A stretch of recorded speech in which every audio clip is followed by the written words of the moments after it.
मित्रांनो, रामायणामध्ये एक असा राक्षस होता ज्याला स्वयं बजरंगबली सुद्धा हरवू शकले नव्हते। रामायणातील युद्धामध्ये जेव्हा रावणाला त्याची हार डोळ्यासमोर दिसू लागली होती तेव्हा त्यानं एका अशा शक्तिशाली राक्षसाला निर्माण केलं ज्याच्या संपूर्ण शरीरावर श्रीराम नावाचे शब्द लिहिले होते।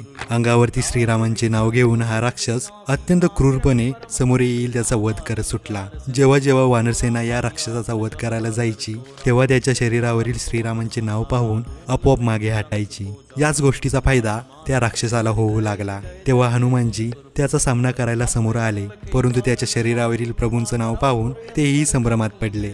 या राक्षसाचा कसा वध करता येईल यासाठी त्यांनी विभीषण आणि श्रीरामांच्या जवळ उपाय मागितला। तेव्हा विभीषणाने सांगितले की त्या राक्षसाच्या संपूर्ण शरीरावरती श्रीरामांचे नाव आहे, फक्त 2 जागा सोडून, त्याची जीभ आणि हृदय।